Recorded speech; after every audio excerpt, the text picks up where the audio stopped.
na ang Bangko Sentral nagbenta ng halos 25 tons of gold for first 6 months ng 2024. Ng ating Bangko Sentral, tayo sa Pilipinas ang may pinakamalaking volume of gold na ibinenta. Yun ang inaalala ko. Maapektuhan ang ating economic standing sa buong mundo kung mabawasan ang ating gold reserve. Gusto kong magbigay ng reaksyon dito sa post ni Cresset Laureta Chu. Ito sa mga credible na nagpo-post sa social media. At ang basihan naman ni Cresset is yung report ng Esquire Money. Okay, ito, basahin ko yung post. For the first half of 2024, the Philippines was found to have sold the most gold among all the reporting countries. The country sold nearly 25 tons of gold between January to June, decreasing the country's reserves by 15.69%, now to just 134.06 tons. Okay? So, ito naman yung report ng Esquire Money na pinagbasihan ni Cresset Laureta Chu. Sabi ng Esquire, while other countries are beefing up their gold reserves, the Philippines unloaded nearly 25 tons of gold so far in the first 6 months of the year, according to official reports. Okay. So ako, medyo nabahala nung nabasa ko ito dahil importante yung gold reserve ng isang bansa.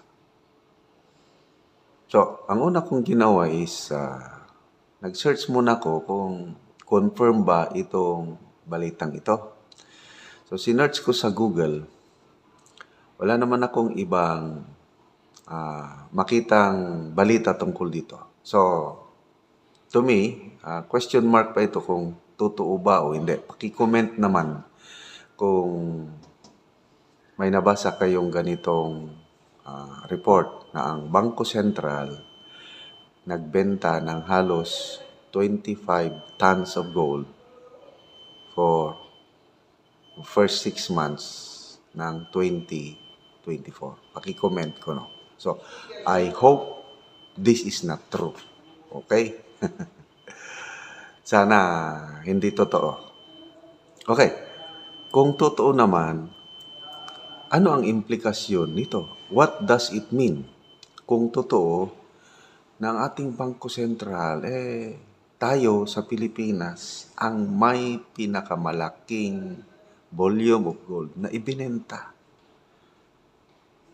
Masama yun kasi hihina ang ating peso pag konti ang ating gold reserves. Okay. Maraming comments na magaganda dito. So, magbasa lang ko sa mga comments, ha. Ito,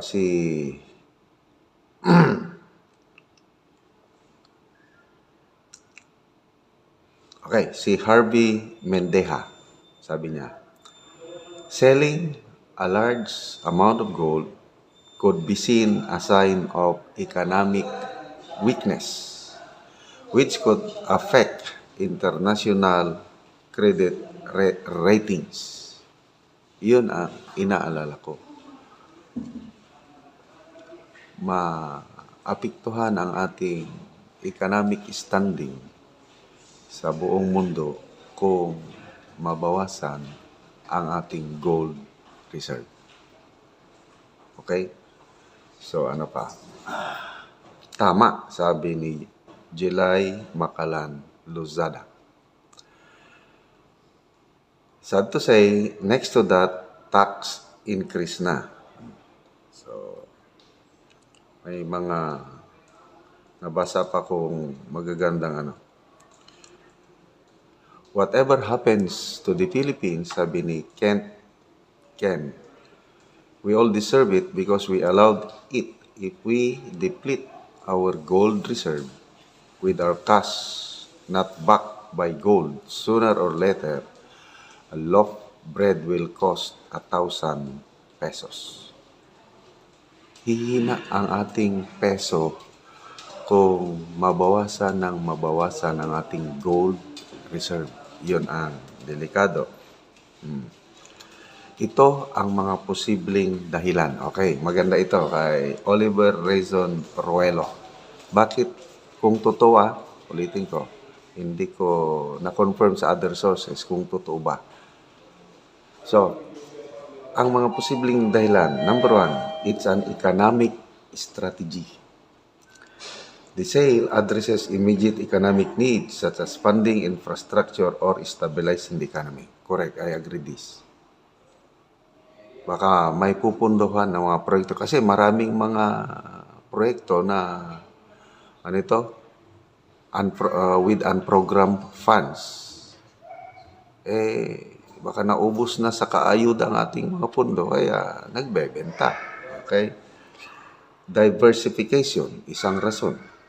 Reducing gold reserves allows for reallocating resources into potentially higher return investments.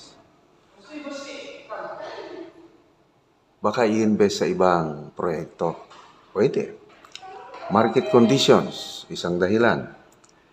The sale could capitalize on favorable market conditions or high gold prices, maximizing financial returns. Pwede rin, ano? Baka mahal ang gold ngayon. O di, benta lang muna. Tapos yung pinagbentahan, i-invest sa magandang proyekto. Okay yun. Huwag lang naman sana gamitin pang ayuda. Kasi wala itong ayuda eh. Band-aid solution. I-invest mo sa infrastructure, pwede. Okay. Debt management. Okay. Selling gold can help manage national debt, especially given the country's abundant natural gold reserve. So, pambayad sa utang. Monetary policy, isang rason. This action may be a part of a broader monetary policy strategy aligning with global financial trends. Magaling itong si Oliver Ruelo. So, may nabasa pa ako dito na China, sabi ito si Glenn Bersamon. China is planning to start their own gold action system. China is buying this gold. Ala? Sabi ni Glenn Bersamon. Grabe ang China. Normal occurrence ang pag-sell ng gold reserves ng bansa. Ito lang, hindi ko maintindihan yung timing. Most of the countries now are hoarding gold, especially because of geopolitical climate. So, halos maraming comments na ganito, excuse me Major countries are hoarding golds, buying gold, kasi may nagsabi na inevitable collapse of the US dollar. So, pag nag-collapse ang US dollar, sabi ng isa, kailangan mo ng gold reserve. So, anyway, I hope na kung totoo man ito, may magandang rason ang Bangko Sentral ng Pilipinas. I hope hindi mawaldas kasi atin yan Kaya nga Bangko Sentral Okay, speaking of gold, malala ko yung panahon ng eleksyon ng 2022, maraming naniwala na pag nanalo ang candidate Bongbong Marcos Jr., makukuha na ang Marcos Wealth at itutulong sa sambayanan. Nung nagkalye survey ako noon, tinatanong, bakit mo iboto si Bibem? Makukuha na yung Marcos Wealth. So, sayang, ako naniniwala na may Marcos Gold. Marcos Gold. Naniniwala ako na ang Pangulong Marcos Sr., mabuti ang kanyang puso. Inipon niya yung mga gold, yung Yamasita Gold, Yamasita. Idiniposito somewhere at hinintay na mag-lapse yung 50 years na reglementary period. Kasi pwede pang i-claim yun ng mga nagmami-aring bansa kung saan galing yung mga Yamasita treasure gold na yun. So, tapos na yung 50 years, ngayon, pwede nang kunin. Pwede nang i-withdraw. Ang problema, I don't know, hindi naman nasunod ang kagustuhan ng Marcos Sr. Naniniwala ko na gusto ng Marcos Sr. na itulong yun sa sambayan ng Pilipino. Yung last will and testament, naniniwala ko doon. Kaya lang, problema ngayon, itong nakaupo, wala nang balita. So, yung gold naging tanso. So, makukuha ba yan o hindi? I don't know.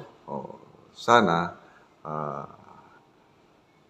lesson on generosity and greediness. Itong nakikita ko.